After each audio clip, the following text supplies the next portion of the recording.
All right, let's get into it. Today we are breaking down one of the most intense, most brutal, and honestly, most complex arcs in modern anime, Jujutsu Kaisen's Culling Game.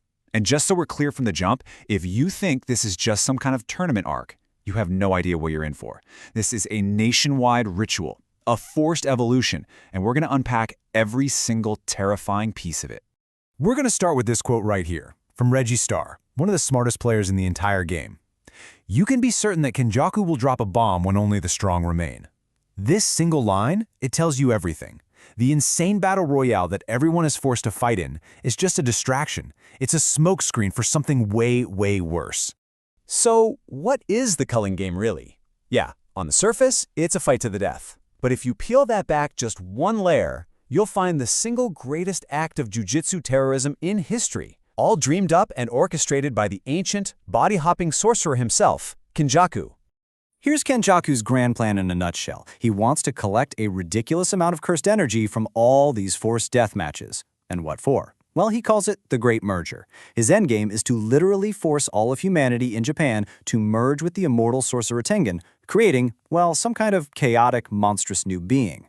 Now, to get the cursed energy he needs for this ritual, Kenjaku built himself an army of unwilling participants. First, he threw in all the existing sorcerers, like our heroes from Jujutsu High. Then, he took regular people, everyday civilians, and violently activated their cursed techniques. And, for the final, most dangerous ingredient, he revived legendary, ancient sorcerers from 1,000 years ago into modern-day bodies. Just try to imagine that battlefield for a second. You've got pros, terrified newbies, and actual legends all thrown into a blender and forced to fight. So you might be asking, how does Kenjaku make sure this whole thing descends into absolute chaos? It's not just about trapping people. No, he's smarter than that. He binds every single player with a set of 8 simple but totally unbreakable rules. And these rules, they create a perfect loop of non-stop violence. Let's look at the core of it. Rule number 1 says you've got 19 days to join a colony. Once you're in, Rule 4 is pretty blunt. You get points by killing people. But Rule 8? Rule 8 is the real genius of it. It says that if your score doesn't change for 19 days, you face cursed technique removal. That's just a fancy way of saying your brain gets fried and you die.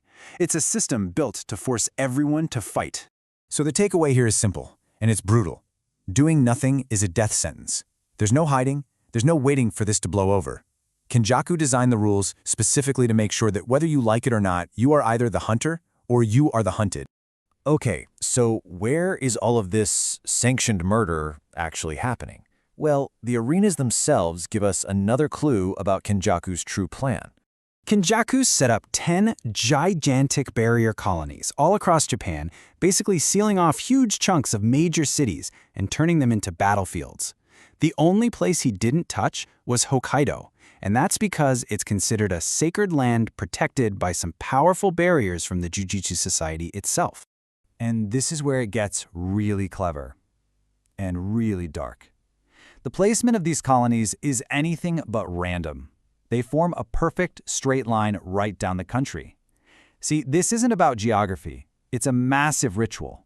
Kenjaku is literally drawing a line across Japan that represents the Sanzu River, the mythological river that separates the world of the living from the land of the dead. Chilling, right? So, we've got the rules, we've got the arenas. But what do the fights actually look like on the ground? Well, if you want the absolute best case study in culling game strategy, we have to talk about the Sendai colony. For 12 straight days, the Sendai colony was basically a powder keg waiting to explode.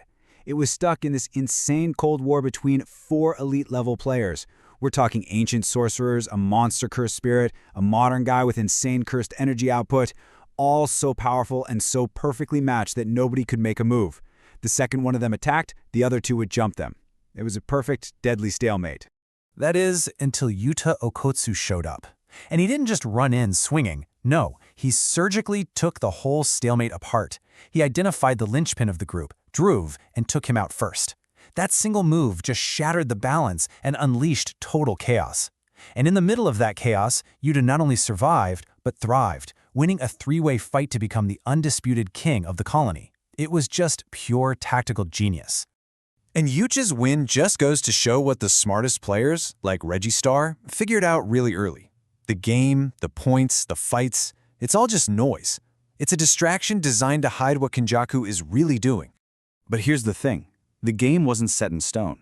Remember that rule about spending 100 points to add a new one? Well, that little feature became the real game. The most intelligent players weren't just trying to win fights. They were trying to rewrite the rules of reality. Players started weaponizing the rulebook itself, and it completely changed everything. Kashimo added a rule so he could track down Sukuna. Higuruma, being a good guy, added a rule so you could transfer points and save people. Megumi added a potential escape hatch. And then Yorozu just blew the whole thing wide open, adding a rule that let players travel between colonies, turning this thing into an all-out war across Japan.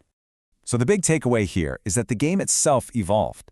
It stopped being just sorcerer versus sorcerer. It became a battle to control the very laws of the game, a war to bend reality to your own will. Which brings us right back to that warning from Reggie. If the fights are a distraction and the rules are just another weapon, what was this all for? What was the true endgame? The horrifying truth of it all? The Culling game was never, ever supposed to have a winner. It wasn't a contest. From the second it began, it was a ritual. Kenjaku was using all that cursed energy from every single death to do more than just power his plan. He was using it to acclimate, to prepare the souls of every single non-sorcerer in the country to be absorbed into his merger with Tengen. The whole nation, the entire country, was a sacrifice. And Kenjaku's final moves were just cold-blooded. First, he tricked foreign armies into entering the colonies, just to use them as a final burst of fuel for the ritual.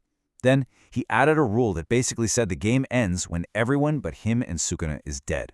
And for his final trick, his chilling failsafe, he passed the authority to trigger the merger over to Sukuna. He made sure his 1,000-year plan would go on, even if he didn't. And that's really what this all comes down to. The Culling game wasn't just another story arc, it fundamentally broke the world of Jujutsu Kaisen. And now, with its creator gone, but his plans still ticking away like a time bomb, we're left with the one haunting question that's going to define the rest of this series. What happens now? What happens to the survivors who are trapped in this broken world?